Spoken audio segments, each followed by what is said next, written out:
And so that's a question that we need to take back to the organization, and we need to think about is like, do we build sort of a new sub-brand, or do we continue to invest in the master brand, but then making sure that the master brand can extend it to new associations. So.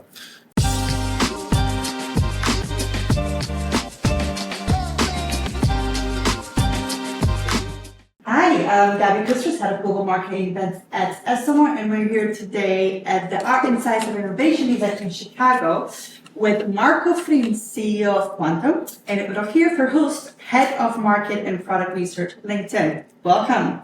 Thank you. Before we start, I do want to hear from you, who you are, what you do, and then I have a couple of questions that cover your session from yesterday. Marco, would you like to begin? Yes, well, thanks for inviting us, Gabi, and also Esomar, of course. So I'm the CEO and founder of Quantum. Quantum is an analytics and AI-driven brand insights and strategy company. Most of our work is, I would say, in the brand space, but we do other analytics as well. I've been in marketing research and analytics for the past 30 years, and I've done a lot of different things. Written several books on marketing research and analytics. One actually together with Rogier, called The Business of Marketing Research, available on Amazon.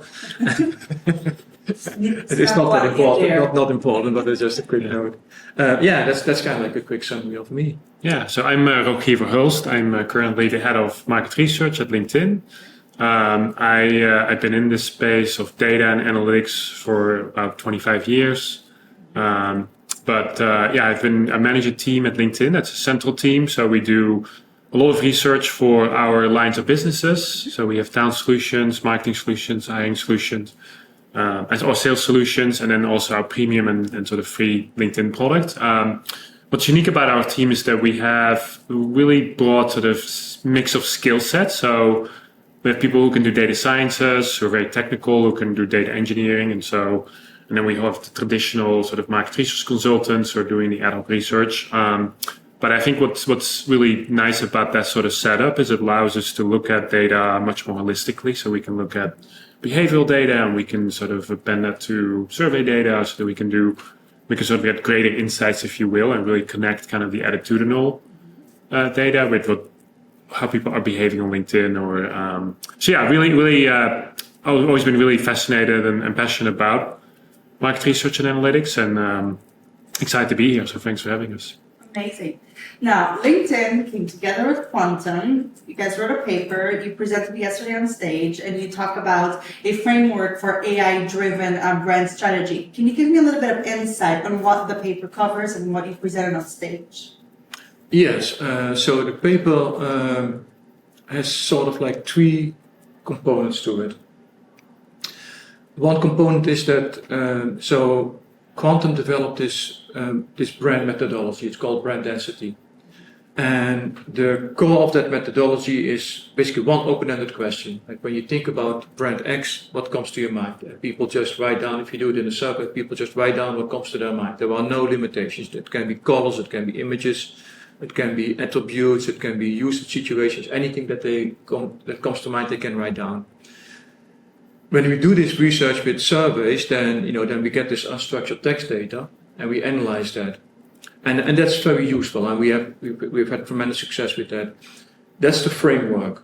The reason why that framework is important is because it is a very well supported, academically well supported framework. There is a consumer memory theory that underlies it.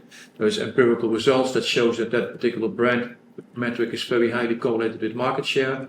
And there's also neuroscientific brain research that shows that actually these associations and these interconnectedness, which are part of the brand density, that they actually exist in the brain. So there's a lot of support for that framework. So that's the first component that we talk about in the paper. But when you do this for commercial situations like we did with LinkedIn, yes, you can do some of it with survey research, but sometimes you don't ask all the questions in the survey that you wanted to ask, and then the survey is already running, and then if we only would have asked this, then we could have done more. Sometimes there's just not enough space in the survey, especially if you want to look at multiple brands, if you want to look at the category, which is what we do. We don't just look at the brands, but we look at the category and how that overlaps. So if you want to do all of that stuff, and if you want to then also start, looking at like emotions that people have with brands, and if you want to start looking at pain points, for not just for LinkedIn, but for the competitors, it becomes the number of questions that you want to ask becomes too much for one survey. And that's where the AI component comes in. So that's the second part of our paper that we explained a little bit, we outlined how we use AI. And in our case, in our study, we used AI for two different purposes. We use AI to analyze the text data from surveys, but we also use generative AI to generate synthetic open-ended responses that then subsequently also get analyzed with AI. And that gives us really two different viewpoints of the market. We get one viewpoint via the surveys, but we get one viewpoint via ChatGPT. And they're both valid. They overlap a little bit, but they also give you different perspectives. And in our case, it really turned out that it gave us new and innovative insights. The third part of our paper was how we applied it for LinkedIn. And maybe Rogier. Yeah. So what we really liked about this approach is that because the LinkedIn brand stands for so many different things, like we don't have the resources or the money to build new brands as we enter new markets and new businesses. And so the LinkedIn brand has to stand up for a lot of different value propositions, if you will. But what's neat about this methodology of brand density is it's a really broad approach, because you're basically letting your target audience speak to how they perceive your brand. And so rather than doing what we've traditionally done is we've got a battery of attitude statements. You can't just fit in as many statements as you think there's out there, and there's quite a bit of bias in terms of formulating what those statements are. And so now you're letting the data naturally speak to you, which gives you a much richer and broader set of things to explore around your brand that normally you wouldn't be able to get. And with the large language models, we're then also able to look at not just our brand, but see how our brand sort of lives within this much broader category that it operates in. And so then that allows us also to understand where can we potentially grow the brand into, or what should we de-emphasize, or where we sort of stand up and stack up against the competition. And so one of the things we didn't talk about it in the presentation yesterday is, but you can also sort of understand of the associations you're known for, who else is known for those associations, and how strong is what we call mental availability for any given association. So then you can also sort of overlay that competitive lens of you may be strong here, but everyone else is much stronger than you. So maybe you should look for other associations that are more differentiated, unique. But that's what we liked about this approach. And so far it's worked out well on for the sales solutions business where we've implemented this. They are kind of on this track of trying to find new territories that the brand can own that were very much in line with what we found in research. I know that we're talking a lot about methodologies and the frameworks. Can we talk about some of the findings? Is there something that we can disclose to our audience, or some interesting things that you got out of this research? Yeah, definitely at a high level. Of course, the actual results are confidential to LinkedIn. But shall I give it the first pass or here? Yeah. To it? So one of the things, so to really explicate that, I know there's a lot of methodology, Gabi, but I think it's important for people who are listening to this to understand that the brand density approach is based on open-ended questions, right? Which is really, if you think about it, truly the voice of the customer. So you get a really good insight as to how that brand is represented in consumers' memory, and what is in there and what is not in there. And we do the same thing for the category. Now, one of the interesting things that we found was that if we did this for LinkedIn, we found a set of associations, like, for example, lead generation, CRM, trustworthiness, professionalism, right? Those are all things that that LinkedIn is associated with. We do the same thing for the category. Now, one of the things that we found out was that there was one particular association that was very high in the category. And if you want to be strong as a LinkedIn brand, that same association should be very high for LinkedIn, but it wasn't. It was kind of down the list. And so not that it was completely non-existent, but it wasn't as strong as it should be if you really want to make yourself relevant for that particular category. The other thing that it sort of, I think the challenge for LinkedIn is that we have one brand. And so the ability to stand up for so many different aspects of what we're trying to accomplish is just going to be really challenging. And so we understand that creating a product name brand like Sales Navigator is one of the brands out there. We need to invest a lot more in that brand name for it to stand on its own. And so that's a question that we need to take back to the organization, and we need to think about is do we build sort of a new sub-brand, or do we continue to invest in the master brand? But then making sure that the master brand can extend it to new associations. So, but yeah, no, it was very insightful. I think the decisions we make are now much more, I think, informed by a much richer set of like insights that we previously just didn't have. That's very interesting. So in the beginning, you actually mentioned about synthetic data. And you said it's one of the approaches that you used, and I can see the benefits from it as well. But can you first explain what is synthetic data? Because it is something that has been talked about a lot. We have a panel this afternoon as well. Yes. And it's been emerging more and more. And 2 days ago, we had a client summit over at the McDonald's headquarters, and we did bring up the subject, and all the brands that were there said, we're not ready yet to talk about this. It's in its infant phase, and we understand it, but we don't know how to use it. Yes. But I understand that in your situation it's different. Yes. Tell Well, us. first of all, synthetic data can mean a number of different things, Gabi. So I'll try to explain it in give an outline of what it is, right? Okay.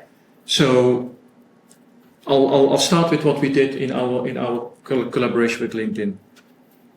So if I want to know what LinkedIn is associated with, right? Of course, I can do a survey, and I can ask people, like, when you think about LinkedIn, what comes to your mind? And people write down what comes to mind. That's what we call real data, because people are writing something down. Okay.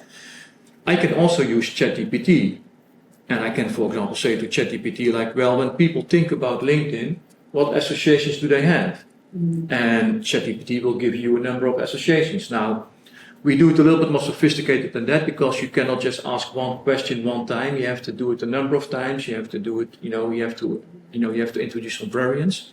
But that is called synthetic data.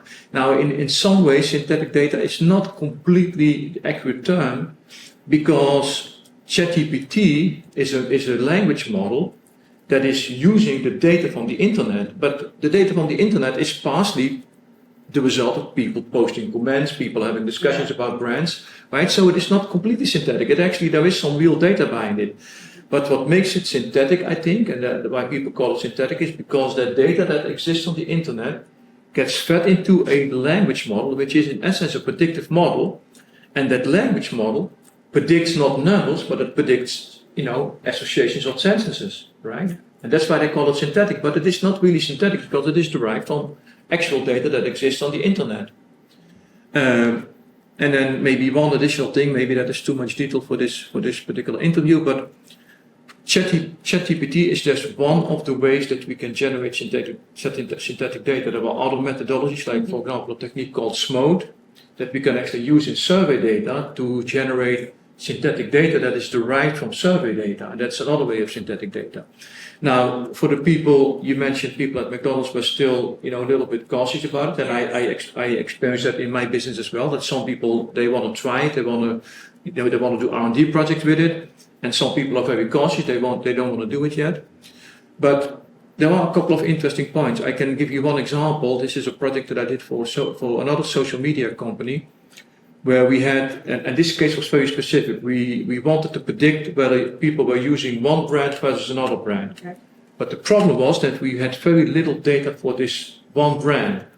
And now if you do a predictive model and you're trying to predict which brand people are using, that predictive model will not perform very well, because you have skewed data. And there's too little data for that one brand. And so what we did was, we generated synthetic data to increase the number of observations for that minority brand, if you will. And then we estimated the predictive models. And it turns out that if we do that, those predictive models will perform incredibly well.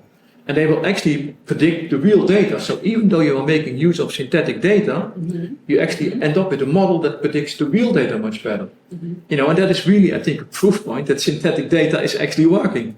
Yeah. And that can also be one of the benefits of and I think one thing to add to this is that what gave us a lot of confidence in the data was the fact that we had the luxury of a study that we ran sort of in parallel, both understanding category associations, but also we obviously have with brand density, we actually asked the actual question to survey respondents, and we didn't share this in the presentation, but we also ran it sort of through the large language models, but the results are fairly comparable. And I think, yes, there are some nuances, there's some things that ChatGPT picks up maybe differently than what you pick up in survey responses, but it doesn't necessarily mean because it's different that it's necessarily the wrong way of looking at it.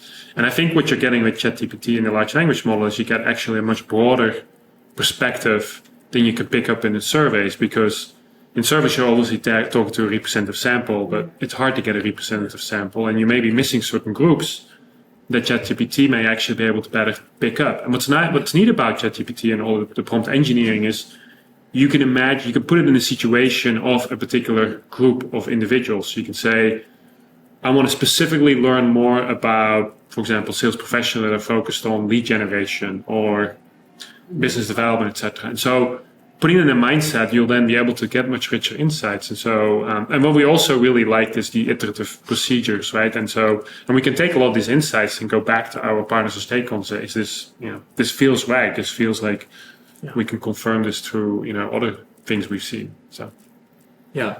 And, but it is an emerging field. There's still a lot of new developments going on.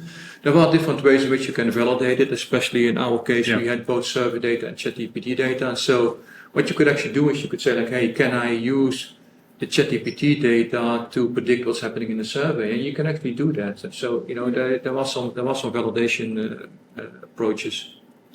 It's extremely interesting. Yeah. And the mix between both using the AI technologies that we have today, but still not giving up on the traditional methods that exist, and see how they marry together. I think it's very interesting. Yeah, I mean, I think the reality is that I think the future forward is sort of more of a blending. I don't think we're going to go 100% to synthetic data.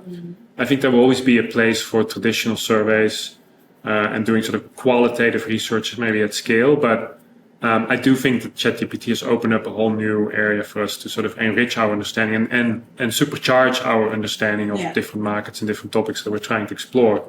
But I do think that and I think what's also the future is I think we're going to start to see companies building these smaller models that are more fine-tuned based on a particular audience, right? So you take the large language model, you maybe fine-tune or train it on a particular audience so that it really understands that particular audience that you're interested in as a company. Yeah. Thank you very much Thank for you, being Gabby. here today. Yeah.